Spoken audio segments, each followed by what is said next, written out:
In this lecture, we'll be continuing our discussion of comma errors. Specifically, we will be looking at the errors that occur with commas and independent clauses. However, before we begin discussing this error, we first need to discuss what constitutes clauses. There are two types of clauses that we need to be aware of. There are independent clauses and there are dependent clauses. Let's begin by looking at independent clauses by considering the following sentence. The squirrel placed his acorns next to the tree.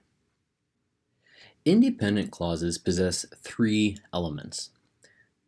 They possess a verb, a subject, and a complete thought.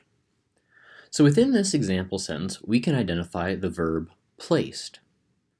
We can also identify the subject of placed by asking who or what placed his acorns next to the tree. The squirrel placed his acorns next to the tree. Therefore, we have a subject. We also can see that we have a complete thought. The squirrel placed his acorns next to the tree can stand by itself. When considering independent clauses, we should consider them to be nothing more than sentences. Now let's discuss dependent clauses. Like independent clauses, dependent clauses will possess a verb and a subject, but they will not possess a complete thought. Let's consider the following example. When the bird flew by. Within this clause, we can identify a verb, flew, and we can identify a subject, who or what flew by. The bird flew by. However, this clause does not possess a complete thought. When the bird flew by cannot stand by itself as a sentence. So when we are considering clauses, we need to know that there are independent clauses and dependent clauses. Now let's consider our grammatical error for this lecture, commas and independent clauses. When you have two adjacent independent clauses, two clauses, in other words, that are next to each other, you can join them by means of a comma and a coordinating conjunction. We can remember the coordinating conjunctions through the acronym FANBOYS. FANBOYS stands for and, nor, but, or, yet, and so.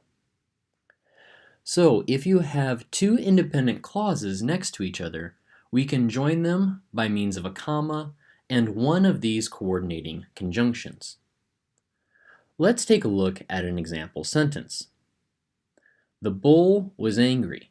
It chased the dog behind the fence. In order to analyze this example, let's begin by identifying our verbs. We'll note the verb chased as well as the verb was. We now need to identify whether we have subjects for these two verbs. In order to do that, we ask ourselves the question, who or what the verb? Who or what chased the dog behind the fence? We can see the pronoun it is the subject of chase. We next need to ask ourselves, who or what was angry? The answer to this question is the bull. So bull would be the subject of was. Now that we have two verbs and two different subjects, we can begin analyzing whether we have two complete thoughts as well. If we have two verbs and two different subjects for those verbs, we will have two independent clauses. So let's begin analyzing each section of this example. The first section is, the bull was angry. This section possesses a complete thought and therefore would be one independent clause. We can now examine the latter portion of this example as well. It chased the dog behind the fence. This would also be considered an independent clause because it possesses a subject, a verb, and a complete thought. Therefore, within this example, we have two independent clauses. The bull was angry, and our second clause, it chased the dog behind the fence. When we have two independent clauses back to back with no punctuation or coordinating conjunction, it is considered a run-on sentence, and we want to avoid run-on sentences within our writings. So let's begin analyzing how we can fix this run-on sentence. One means to fix a run-on sentence is by adding a period and capitalizing the next letter of the subsequent sentence. The bull was angry, period. Capitalized it, chased the dog behind the fence. However, as this lecture deals with commas and independent clauses, let's look at another way we can fix an error with a run-on sentence. As previously mentioned, if we have two independent clauses back to back, we can join them through the use of a comma and a coordinating conjunction. For example, we could fix the error in this sentence by adding a comma and the word so. The bull was angry, comma, so it chased the dog behind the fence. Let's take a look at an additional example. A fish jumped out of the water. A bird caught it. Within this example, let's begin by identifying any verbs. We should be able to identify the word jumped as a verb, as well as the word caught.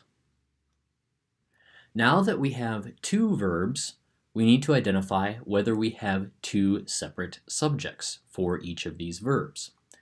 We can identify this as we did in the previous example by asking ourselves who or what the verb. So who or what jumped out of the water?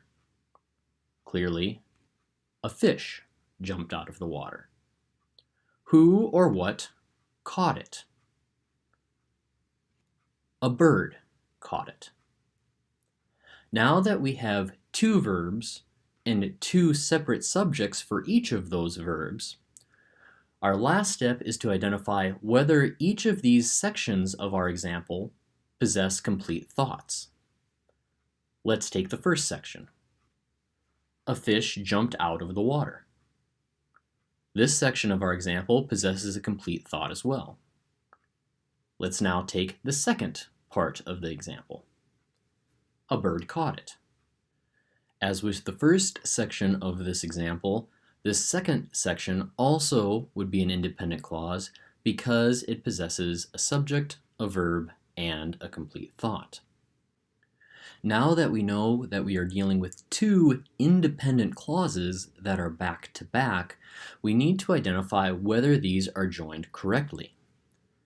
If we look at this example, we'll note the comma between the two independent clauses. However, a comma by itself is not strong enough to join two independent clauses. It must possess a comma and a coordinating conjunction. This example shows us a comma splice, and we also want to avoid comma splices within our writing. In order to do this, we'll add a coordinating conjunction after our comma. A fish jumped out of the water, comma, and a bird caught it. Let's take a look at another example. The frog jumped on to the lily pad and floated to the other side. Let's begin by finding our verbs within this example. We should be able to identify the action verb jumped as well as the verb floated. Having identified the verbs within this example, let's now identify the subjects by asking ourselves who or what the verb. Who or what jumped onto a lily pad? Clearly, the frog jumped onto a lily pad.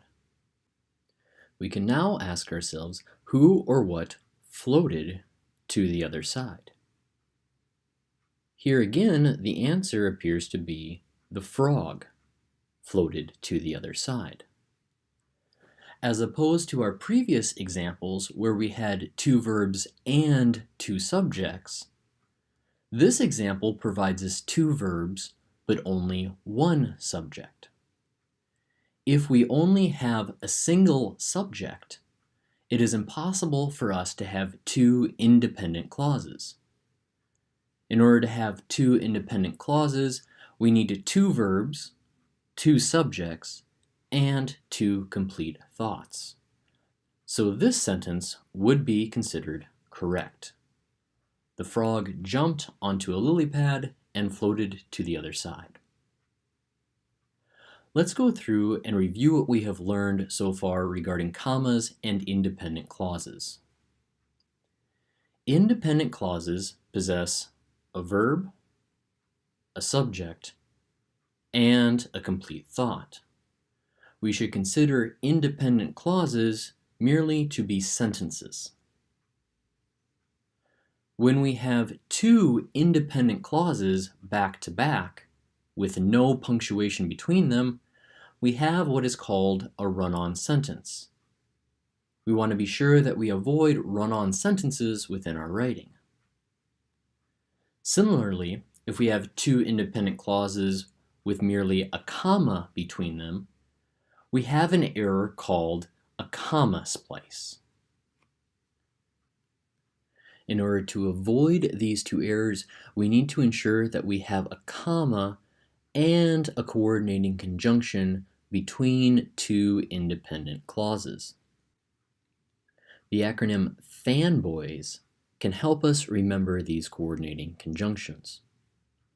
For, and, nor, but, or, yet, so.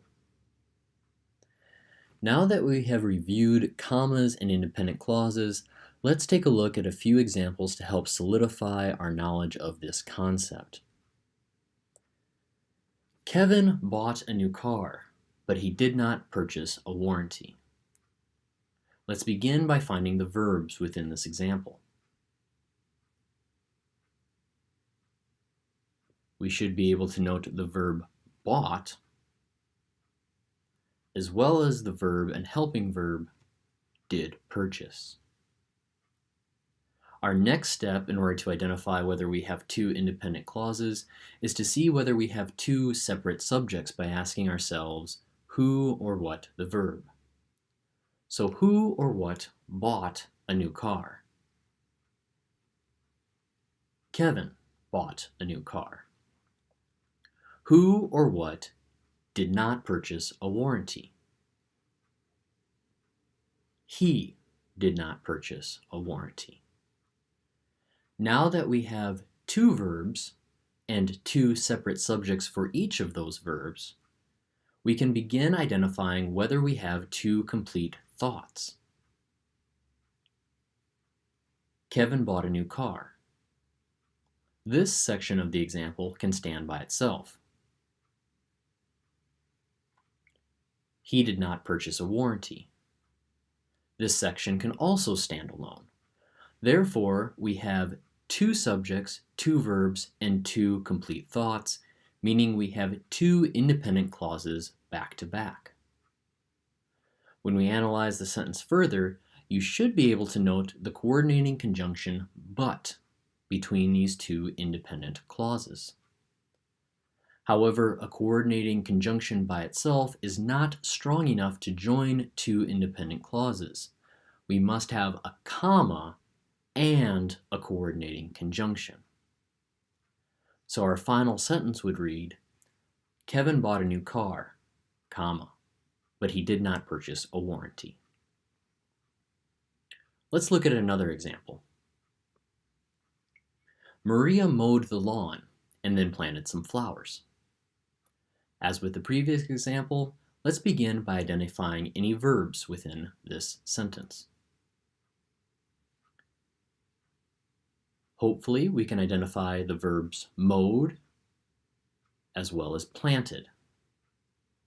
We now need to identify whether we have two subjects for these two verbs. Who or what mowed the lawn? Maria mowed the lawn. Who or what then planted some flowers? Again, Maria planted some flowers. Within this sentence, we have two verbs, but only one subject. Therefore, it is impossible for us to have two independent clauses, so this sentence would be considered correct. Maria mowed the lawn and then planted some flowers does not require any punctuation. Let's look at another example. Steve decided to build the house. He bought the expensive lot. By this point, we should know to identify our verbs, decided and bought, and then to identify whether we have two subjects by asking ourselves the question, who or what the verb? Who or what decided to build the house? Steve decided to build the house. Who or what bought the expensive lot? He bought the expensive lot. Since we have two verbs and two separate subjects for each of those verbs, we can now see whether we have two complete thoughts. Steve decided to build the house. This section represents a complete thought because it can stand on its own. Similarly, he bought the expensive lot is also considered a complete thought. Therefore, we have two independent clauses back to back. However, between these two independent clauses, we do not have any intervening punctuation or coordinating conjunctions. In order to correct this error, we will need both. We would add a comma and a coordinating conjunction, such as so, in order to fix this sentence. The final version would read, Steve decided to build the house, comma, so he bought the expensive lot. Let's look at one final example before concluding this lecture. She decided to work in the morning when it would be cooler. Let's identify the verbs within this example. You should see decided, as well as the verb would be. We can now identify our subjects by asking ourselves who or what the verb, who or what decided to work in the morning, she decided to work in the morning. Who or what would be cooler, it would be cooler. Now that we have two subjects and two verbs, we can identify whether we have two complete thoughts. She decided to work in the morning. This section can stand by itself and therefore is a complete thought. When it would be cooler. Unlike the previous section, this latter section of our example cannot stand by itself and therefore is not a complete thought. Within this example, therefore, we have two verbs and two subjects, but we do not have two complete thoughts. Therefore, it is impossible for us to have two independent clauses, so this sentence would be considered correct. The final version would read, she decided to work in the morning when it would be cooler. Hopefully, through watching this lecture, you have gained a greater understanding of how to find and fix comma errors with independent clauses.